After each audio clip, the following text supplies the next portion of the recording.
This is not just a viral story, it's a lesson. We share it so you can learn from their mistakes, not repeat them. The suitcase was still zipped by the door. Mine wasn't. She stood in the hallway, holding her phone like it might offer her a better excuse if she stared long enough. "My ex is in town," she said flatly. "He wants to talk. I'm going to meet him. You don't need details." I remember the way the hallway light hit her cheekbones. Her tone was so even, so practiced, it made me wonder how long she'd been rehearsing that line. Not even a flinch. Not even a question whether I was okay with it. I didn't argue. Just looked at her for a second, then said, "Okay." I waited until she went to bed. The suitcase she'd seen me pack. I unzipped it, pulled out her things, and zipped it again without sound. I moved through the house like it wasn't mine anymore. Canceled her flight at 3:47 a.m. sharp. Carried mine into the rideshare and didn't look back. If you're still listening and any of this feels uncomfortably familiar, hit like and subscribe. Most people just listen in silence, but that one click tells the team these stories matter. At 6:12, I boarded the plane. She'd probably just rolled over to my side of the bed. Boom, the ocean view suite I'd reserved for us was still waiting. I walked through it with quiet steps, like I was intruding on the life I'd imagined. There were rose petals still in the box under the sink, a bottle of wine I'd paid extra for chilling in the corner. I didn't drink it. Instead, I sat out on the balcony, listened to the gulls fighting over nothing, and watched the water move like it had somewhere better to be. There wasn't sadness yet, just a strange stillness, like the quiet after a power outage, when everything that buzzed or blinked or needed permission suddenly stops and you realize how loud it all was. My phone buzzed once mid-morning. Her name. I didn't open it. By noon, I'd turned off notifications completely. She'd said I didn't need details, so I made sure she wouldn't get any either. She woke up late, around 9. Sunlight already sharp through the curtains, and my side of the bed was cool, the imprint gone. At first, she probably thought I was in the kitchen or already out grabbing coffee like I sometimes did. But the house was too quiet. No running shower, no footsteps, no breakfast smells. The suitcase she'd seen me pack was gone. So was mine from the closet. Even the shaving kit I usually forgot was missing. The guest room door was cracked open, bed untouched, lights off. The charger that used to snake across the nightstand wasn't plugged in anymore. Her steps sounded different without mine behind them. She walked to the living room, maybe expecting to see my hoodie tossed over the arm of the couch. But the couch was bare, not a cup, not a note. The wall calendar still showed the date of our trip, circled with a small star, no new marks. She picked up her phone. The lock screen buzzed with a trip alert she hadn't checked last night. Her flight. Canceled by traveler. She stared at it like it might change back. Tapped it. Refreshed. Nothing. The first message she sent was light, almost a joke.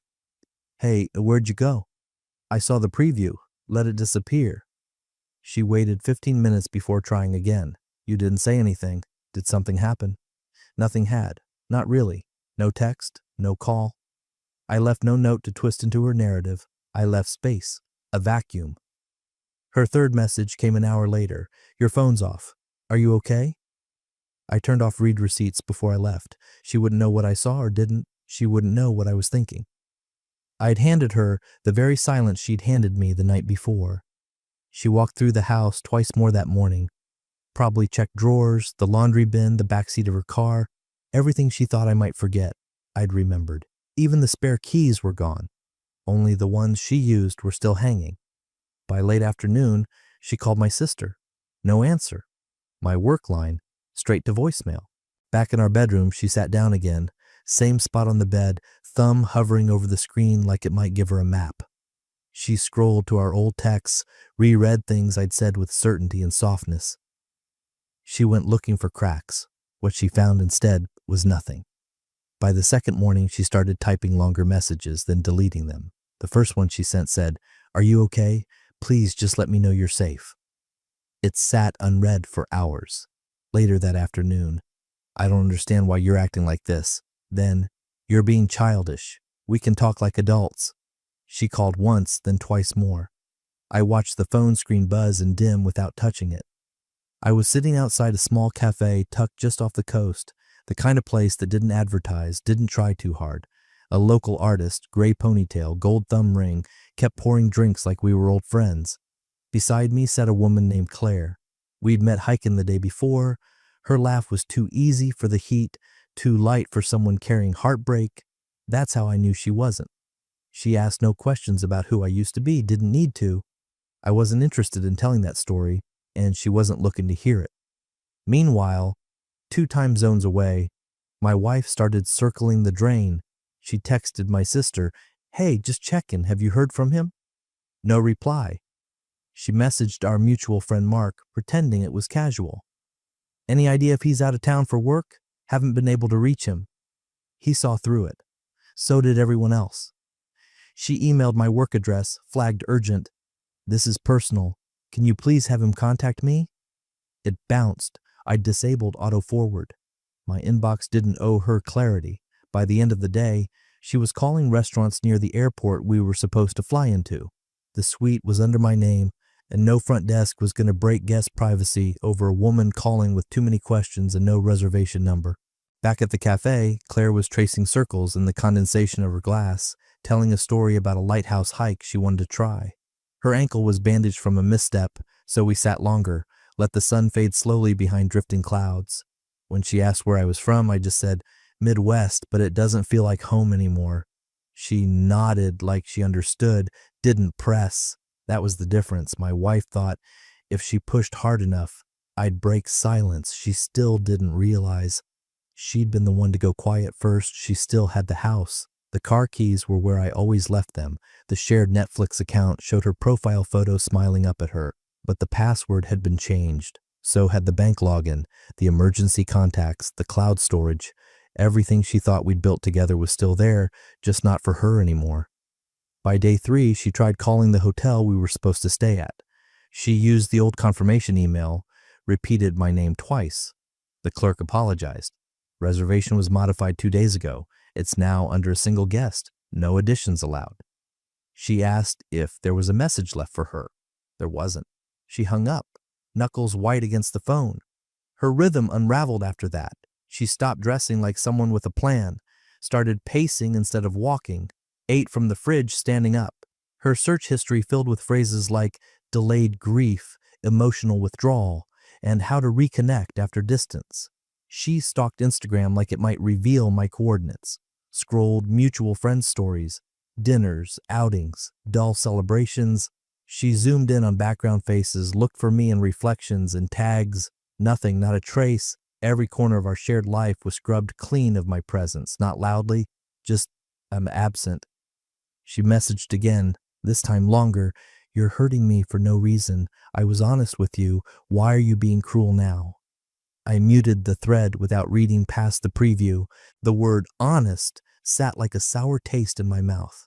I remembered her standing in that hallway, arms crossed, voice flat, telling me I didn't need details. Now she wanted dialogue, but it was too late for that.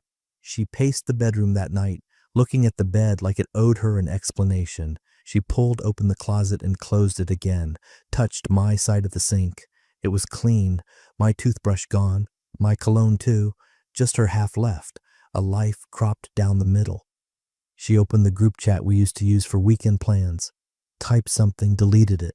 Then she sent one more message directly. "If you needed space, you could have just said so." I didn't reply.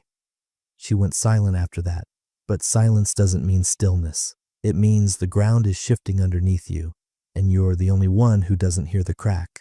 The third night, I asked the concierge for something with fewer walls and a better view. He nodded once, typed something, and handed me a new key card without comment. Room 604, corner suite, balcony wrapped wide around the glass. You could hear the tide roll in before the sun even touched the horizon. It wasn't meant to be symbolic, but it was. Each morning I hiked the cliffs alone, shoes crunching over dry gravel, heart steadying with each switchback. I didn't play music, I didn't carry my phone, just walked until sweat blurred the past, and the ocean wind pulled everything useless out of my lungs. On the 4th morning, I met her. She was sitting on the back patio of a cafe I hadn't noticed before. Big sunglasses, hair pulled back in a way that said she didn't care how she looked, but somehow looked better for it. She was reading a book I'd once pretended to finish. I mentioned that. She smirked, said I should try it again without trying to impress anyone. Her name was Eva. She was visiting her sister in town for the week. Divorced for years, no bitterness in her voice when she said it, just a shrug, like closing a chapter that had run too long. We didn't exchange last names, didn't ask the usual questions, what do you do, what do you want? We just walked, talked about far-off places we'd never go, told half-true stories about cities we'd passed through once. We shared 2 dinners, 1 bottle of wine, a handful of quiet glances that said more than confession ever could. She never asked who I used to be, and I never brought up my wife. Not because I was hiding something, but because there was nothing to defend. I didn't need to retell the hallway scene, the line about her ex, the ticket she assumed would wait for her. Eva didn't need that wait, and I didn't need to offer it. We sat on the rocks one afternoon and watched the waves punch the shore. She closed her eyes and tilted her face to the wind like someone who'd already learned how to let go of what didn't stay. I watched her for a second and realized I hadn't thought about home all day. The absence wasn't heavy anymore. It was light, like the version of me that had always needed permission had finally stopped asking. The sky was the kind of orange you don't describe. You just let it settle behind your eyes and hope memory holds onto it. We'd found a stretch of beach past the cliffs, empty except for a dog chasing its own tail in the surf and an older couple dancing barefoot near a radio. Ava had picked a spot near a dune, kicked off her sandals, and poured what was left of the chilled rosé into 2 paper cups from the cafe. She laughed when I teased her about the presentation, said it wasn't the cup that made it taste like freedom. I leaned back in the sand, watching the tide edge closer with each wave, the kind of rhythm that makes you forget what day it is. That was when my phone buzzed, once long and low. Her name lit the screen.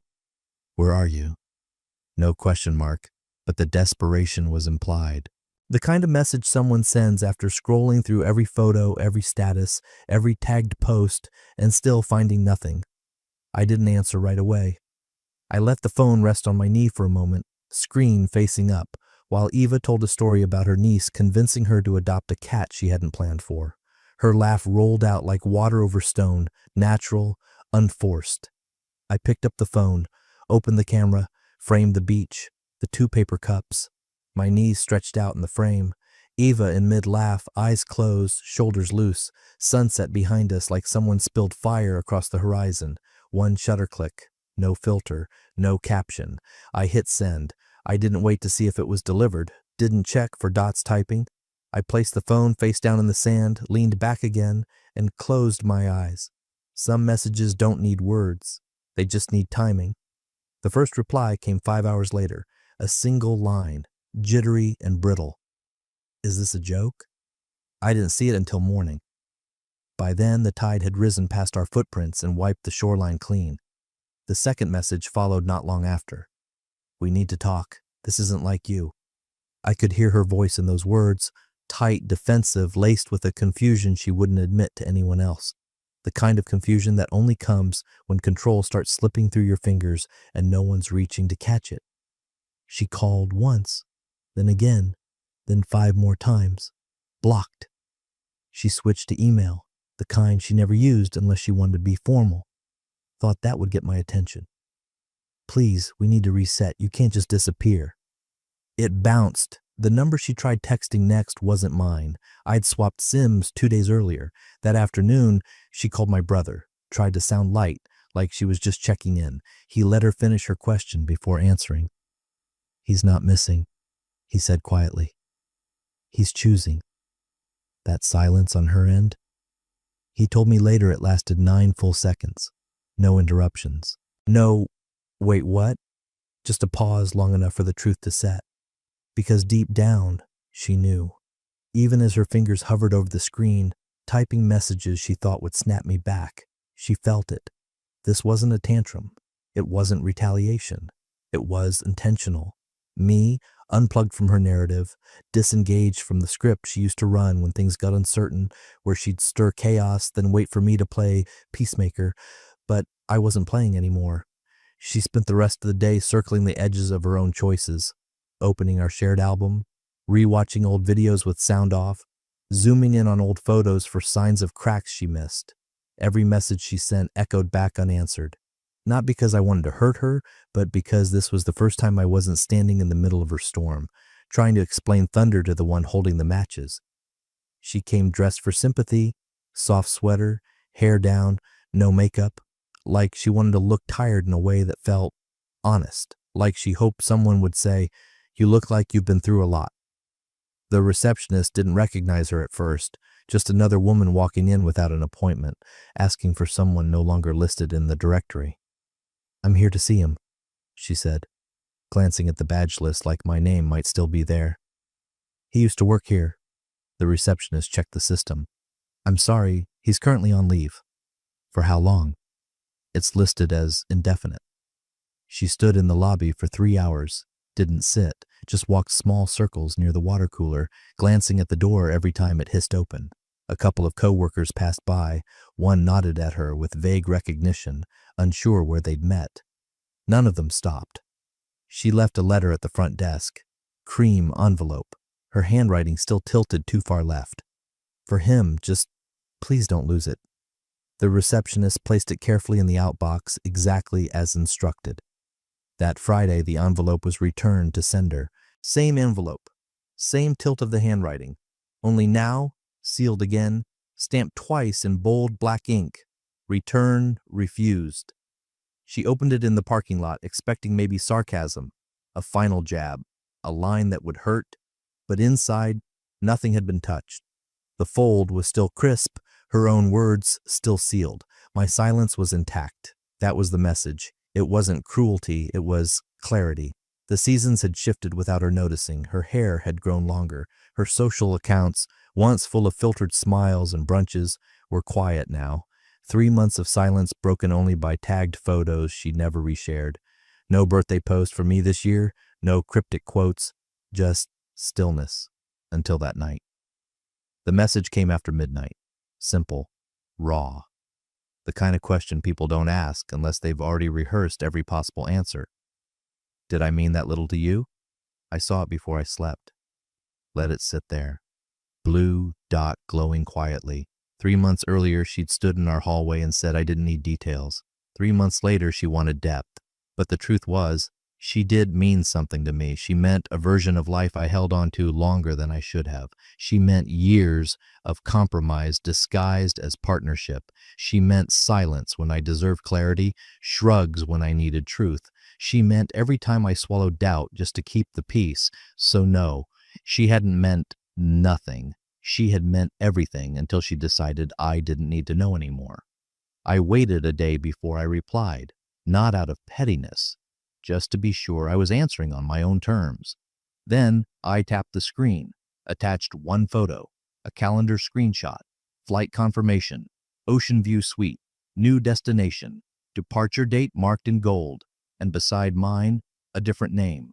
No hearts, no captions, no explanations, just the fact that I was going again. And this time, I wasn't the one left wondering. Her number stopped working sometime in November. No announcement. Just the usual ringtone replaced with a cold recording. "This number has been changed or disconnected." She didn't send the new one, and I didn't ask. A mutual friend mentioned she was still in the same place, same mailbox with our initials faint on the side, same front steps with the chipped tile I always meant to fix. But now the porch light stayed off more often than not, and the curtains stayed closed well into daylight. She drove the same car, parked it differently, not slanted like before, now lined up perfectly against the curb, as if order could undo something. I'd left that city months ago, new apartment, smaller, but it breathed easier, different job, in different coffee shop where they know my name but don't ask questions. The people in the city speak with fewer apologies. Even the weather is more honest. Rain when it means rain, sun that doesn't hide. Some weekends I hike the coast, not to remember, just because the trail is good and my legs still work and the silence out there isn't loaded. I don't carry old photos anymore. I don't trace timelines or rewatch scenes. When someone asks if I'm married, I answer the same way every time. I was, once, until I wasn't needed.